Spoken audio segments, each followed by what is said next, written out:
Waalaikumsalam warahmatullahi wabarakatuh. Selamat siang, Ibu. Terima kasih sudah meluangkan waktu untuk saya. Perkenalkan, saya Amalia Ramur Syabani, mahasiswa program studi pendidikan guru sekolah dasar. Saat ini saya sedang melakukan wawancara dalam rangka memenuhi tugas UTS mata kuliah Kapita Selekta Sekolah Dasar. Sebelum mulai wawancara, saya mohon izin Ibu untuk merekam atau mencatat hasil wawancara agar data yang saya peroleh lebih akurat. Baik, mohon izin Ibu sebelum kita mulai, saya persilakan untuk memperkenalkan diri terlebih dahulu. Baik, terima kasih.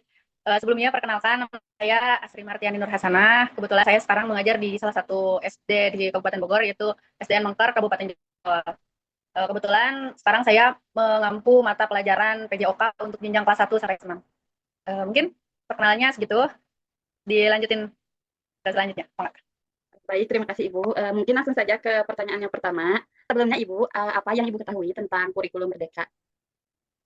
Menurut saya, kurikulum Merdeka itu sebuah pembelajaran yang relevan, yang bersumber pada peserta didik itu sendiri, atau bisa disebut kayak student center gitu. Jadi pembelajaran yang berpusat pada peserta didik dan memerdekakan bagaimana cara mengajar itu sendiri, disesuaikan dengan kebutuhan guru dan peserta didik itu sendiri. Kalau secara sederhananya, itu adalah pembelajaran yang disesuaikan atau bisa disebut uh, titik temunya itu sesuai requestan siswa gitu mungkin ya. Jadi kita belajar sesuai dengan minat dan kondisi siswa gitu. Oke, lalu bagaimana pandangan Ibu terhadap tujuan utama dari penerapan kurikulum Merdeka? Kalau menurut saya pandangan kurikulum Merdeka terhadap peserta didik itu sendiri ya, yang pertama itu menciptakan pembelajaran yang berpusat pada murid. Jadi kuncinya tujuannya itu untuk memastikan murid-murid itu benar menjadi subjek pembelajaran, tidak sesuai kurikulum-kurikulum sebelumnya gitu yang harus sesuai buku modul atau lain-lain sebagainya. Jadi murid bisa bebas mencari referensi pembelajaran itu sendiri. Dan mungkin yang lainnya itu bisa membentuk profil pelajar Pancasila gitu ya. Karena profil pelajar Pancasila ini sangat berpengaruh dan mempunyai karakter tersendiri seperti dari beriman dan bertakwa gitu, kayak kebinekaannya, kayak globalnya, gotong royongnya, mandiri dan lain-lain gitu. Ya, gitu. Lanjut mana Ibu menerapkan kurikulum Merdeka dalam kegiatan sehari-hari di sekolah dasar? Kalau dari sisi pembelajaran PJOK sendiri, saya menerapkan kurikulum Merdeka itu dari sisi intrakurikulernya dulu ya, dari pembelajaran wajibnya dulu. Jadi kita harus merancang pembelajarannya terlebih dahulu, terus setelah itu menggunakan atau mencari metode-metode pembelajaran yang konkret dan mendukung pembelajaran tersebut gitu, seperti fasilitas atau sarana dan prasarana sendiri. Yang kedua itu menguatkan profil pelajar Pancasila dalam PJOK itu bisa contohnya mengambil tema gaya hidup berkelanjutan gitu, seperti disangkut pautin soal PJOK bisa menggunakan fisik atau tenaga buat beraktivitas mencocok tanam, membibit bibit sayuran atau bunga-bunga di sekolah. Tuh. Terus selanjutnya ada yang asesmen. Jadi kita bisa membuat portofolio buat itu belajar bergerak atau lain-lainnya gitu. Lanjut. Lalu Ibu, selanjutnya bagaimana cara Ibu menyesuaikan pembelajaran dan profil pelajar Pancasila? Mungkin caranya di belajar Pancasila itu sendiri. Contohnya bisa di dalam kelas, bisa kita mengatur kelompok, terus diberikan tugas berkelompok, dan kita bisa melihat atau menilai bagaimana mereka bergotong royong, bagaimana mereka mencari ide atau topik pembahasan, menilai nalar kritisnya mereka pada saat memecahkan masalah di dalam kelompok.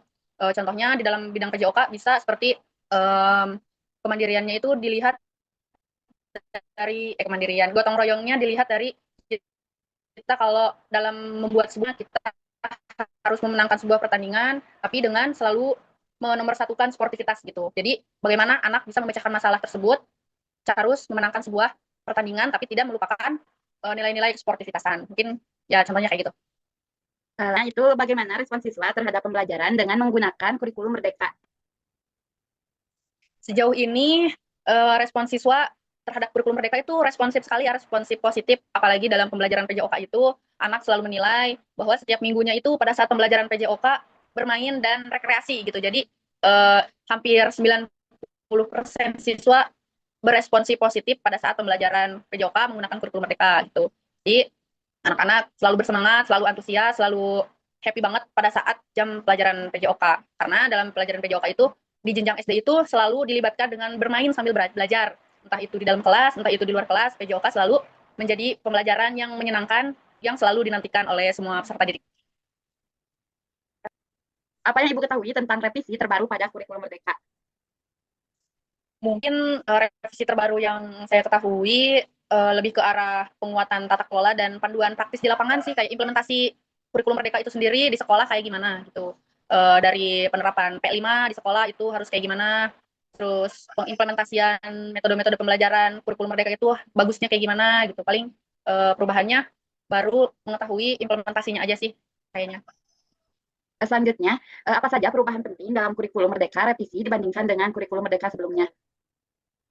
Kalau menurut saya dari perubahannya itu yang pertama dari laporan sama penilaian mungkin ya, karena dari hasil perbandingan laporan penyederhanaan hasil belajarnya itu lebih naratif dan fokus dan pencapaian dimensinya itu bukan hanya sekedar nilai angka, tapi dirasakan oleh semua warga sekolah gitu, baik itu peserta didik ataupun guru ataupun orang tua.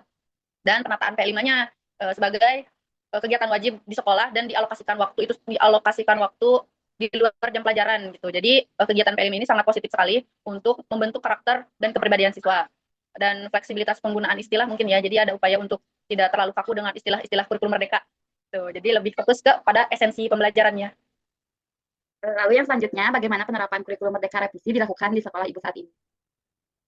Di sekolah kami, penerapan kurikulum merdeka revisi ini lebih fokus pada penyederhanaan administrasi. Jadi guru itu lebih berfokus membuat modul ajar yang diringkas seringkas-ringkasnya dengan efektif dan kreatif inovatif untuk bisa menghidupkan kelas lebih menyenangkan gitu. Dan pelaksanaan P5 selalu dilaksanakan konsisten setiap di akhir pekan dan selalu membuat gelar di akhir semester gitu. Dan mungkin kayak peningkatan kolaborasi lintas mata pelajaran. Jadi guru PJOK akan bekerja sama dengan guru wali kelas dan guru mata pelajaran lainnya untuk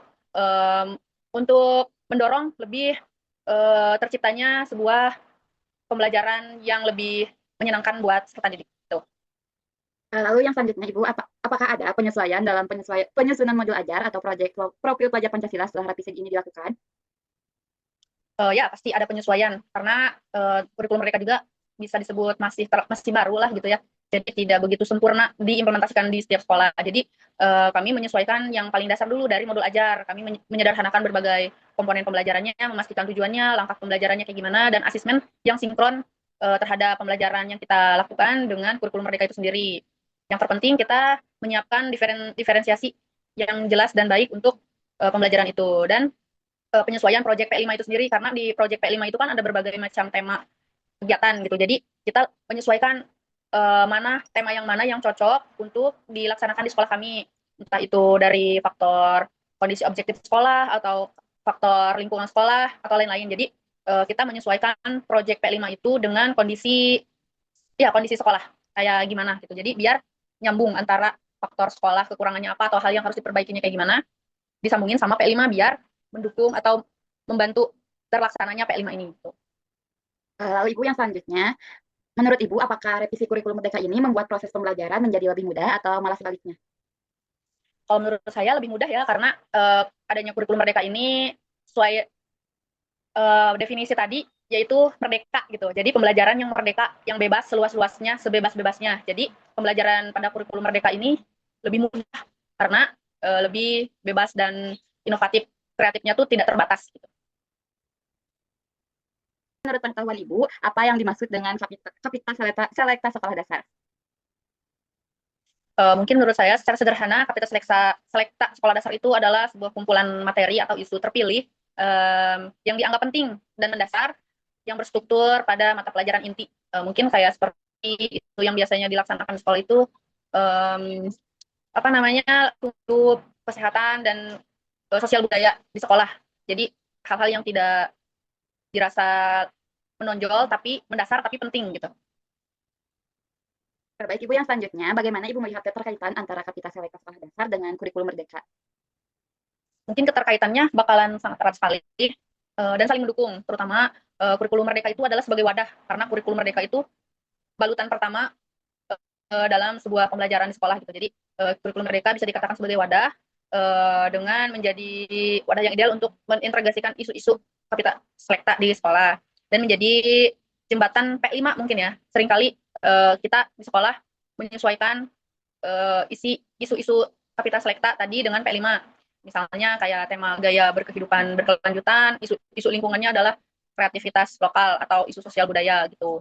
Dan pasti berhubungan dengan penguatan profil pelajar Pancasila tadi. Jadi sangat penting di sekolah kayaknya gitu. Yang selanjutnya, Ibu bagaimana Ibu mengintegrasikan isu-isu Kapita Selekta sekolah dasar, misalnya moral, lingkungan sosial, atau budaya dalam kurikulum merdeka? Mungkin contoh penerapannya Selekta ketika di sekolah itu dalam pembelajaran PJOK mungkin ya, kita kaitkan di dalam pembelajaran PJOK. Yang pertama itu ada moral atau etika. Jadi membuat aturan bersama pada saat permainan. Misal kita mau belajar permainan bola voli, tapi kita tidak mempunyai net misal. Jadi kita membuat peraturan permainan yang kita sepakati bersama. Jadi permainannya itu peraturan yang dibuat sendiri dan disetujui oleh seluruh tim.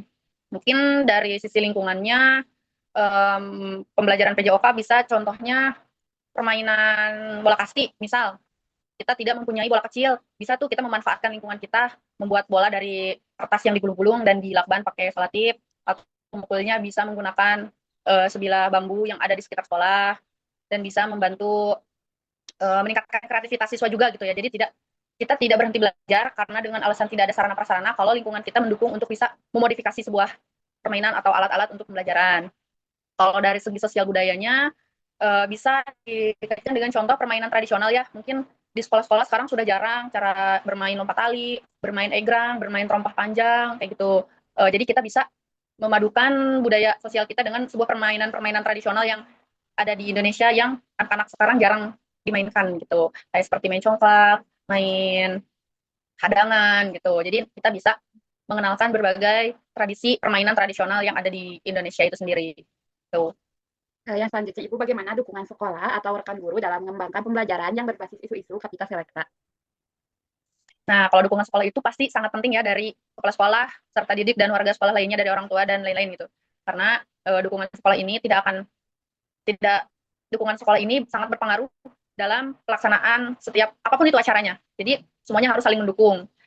Mungkin kepala sekolah akan mendukung kegiatan ini dari misal adakan kombel atau KKG dulu atau kayak pelatihan atau workshop atau IHT kayak in-house training di berbagai gugus atau setiap sekolah bisa untuk membahas tentang integrasi isu tentang ya Kapita Selekta ini dalam modul ajar dan lain-lain.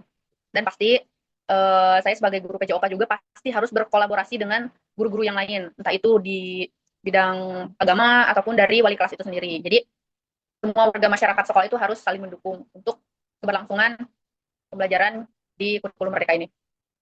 Baik, Ibu, mungkin yang terakhir, menurut Ibu, aspek apa yang perlu ditingkatkan agar Kapita Selekta ini lebih terintegrasi dengan kurikulum merdeka?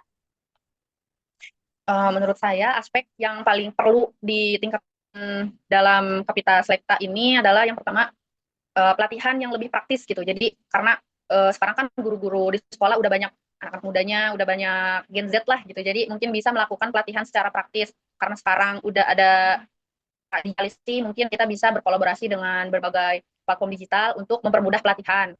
Dan sumber belajarnya juga harus meningkatkan buat isu-isunya gitu. Jadi penyesuaian sumber belajar yang ada di sekolah terhadap pembelajaran di kurikulum merdeka dan dengan pasti kolaborasi komunitas biasanya rata-rata kalau di SD itu ada yang namanya KKG. Jadi setiap 1 bulan sekali atau entah itu beberapa bulan sekali pasti ada perkumpulan KKG untuk membuka diri atau kerjasama yang baik dalam pelaksanaan pembelajaran sekarang. Mungkin kalau sekarang lagi isu-isunya kurikulum merdeka pasti kita membahas dan belajar bersama tentang bagaimana itu kurikulum merdeka dan lain-lainnya gitu. Dan pasti kalau di KKG selain silaturahmi juga kita saling sharing dan support buat kemajuan pembelajaran di sekolah. Terima kasih, Ibu, atas waktu dan kesediaannya untuk menjawab pertanyaan-pertanyaan dari saya. Informasi dari Ibu sangat bermanfaat untuk membantu saya dalam menyusun laporan ini. Sekali lagi saya ucapkan terima kasih atas kerjasamanya. Wassalamualaikum warahmatullahi wabarakatuh. Waalaikumsalam warahmatullahi wabarakatuh.